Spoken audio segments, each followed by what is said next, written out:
অনেক ভাই প্রবাসে চলে যাচ্ছে। বাংলাদেশি ভাই ভাগ্য পরিবর্তন করার জন্য লাইন হয়ে দাঁড়িয়ে আছে এয়ারপোর্টের ভিতরে প্রবেশ করার জন্য।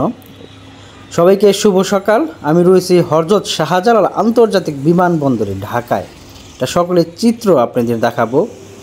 এটা আমাদের বাংলাদেশের পতাকা, আমাদের জীবনের থেকেও প্রিয় আমার দেশের পতাকা, বাংলাদেশের পতাকা।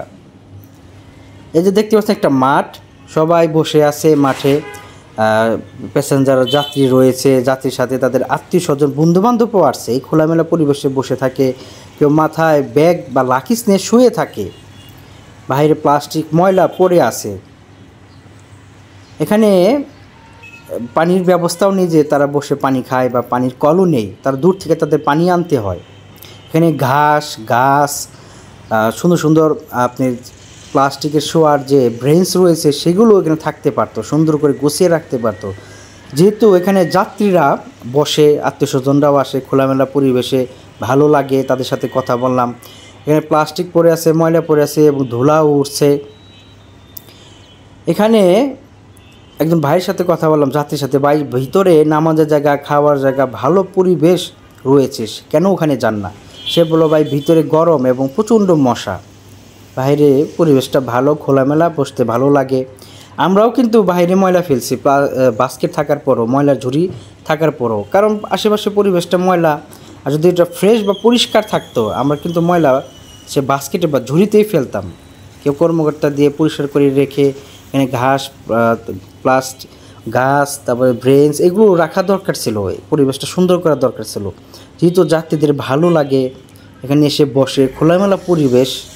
একজন দেখছেন শুয়ে আছে, সেও একজন যাত্রী। তারা প্রবাসী ভাইরা, প্রবাসী যে যুদ্ধ করবে, রেমিটেন্স পাঠাবে আমার দেশের জন্য, তারা সৈনিক, তারা যোদ্ধা, রেমিটেন্স যোদ্ধা। একজন ভাই বিদেশ চলে যাচ্ছে, অসংখ্য লাইন হয়ে গাড়ি দাঁড়িয়ে আছে, উপরে উঠছে। দেখতে পাচ্ছেন, ঝুম করে দেখাচ্ছি, প্রচণ্ড ভিড়, প্রচুর যাত্রী এসেছে।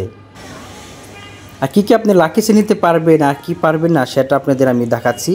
এটা দেখে যাবেন যারা নতুন, আর যারা পুরানো রয়েছেন তারা তো জানেনি। বিদায় দিচ্ছে লাস্ট বেলায়, সবাই এসে দাঁড়িয়ে আছে, এক যাত্রীর এক একজন আত্মীয় স্বজন। আপনাদের ছোটো করে হযরত শাহজালাল আন্তর্জাতিক বিমানবন্দরে সকলের চিত্র দেখাচ্ছি। একজন বন্ধু আরেকজন বন্ধুকে ছবি তুলে দিচ্ছে, বা একজন ভাই আরেক ভাইকে ছবি তুলে দিচ্ছে, স্মৃতি হিসাবে কান্নাকাটি করছে। শেষ বেলায় বিদায় দিচ্ছে। কেউ গরু বেচে, কেউ জায়গা সম্পত্তি বিক্রি করে, দালালকে ধরে টাকা সুদে লাগে বিদেশ যাচ্ছে ভালো কিছু করার জন্য, ভাগ্য পরিবর্তন করার জন্য। অনেকে দালালের কাছে পড়ে, সব টাকা শেষ হয়ে যায়, চোখের পানি ফেলে। অনেকে সরকারিভাবেও যায়, আর সবাই তো সরকারিভাবে যেতেও পারে না। দেখতে পাচ্ছেন অসংখ্য যাত্রী অপেক্ষা করছে, ভিতরে যাবে, পরিবার কাছে বিদায় নিচ্ছে। 5 বছর পর, 10 বছর পর, কি 15 বছর পরও আসবে। অনেক 17-18 বছর বা ছেলেরাও যাচ্ছে। আমি জিজ্ঞেস করলাম, এই বয়সে বিদেশ যাচ্ছ, দেশে কোনো ভবিষ্যৎ নেই, এই জন্য বিদেশে থাকলে ভবিষ্যৎটা অনেকটা পরিবর্তন হবে। দেখতে পাচ্ছেন সবাই টিকিট দেখাচ্ছে, ভিতরে চলে যাচ্ছে। হযরত শাহজালাল আন্তর্জাতিক বিমানবন্দরের সকালের যে ব্যস্ততা চিত্র আপনাদের দেখালাম এই ছোটো একটি ব্লগে।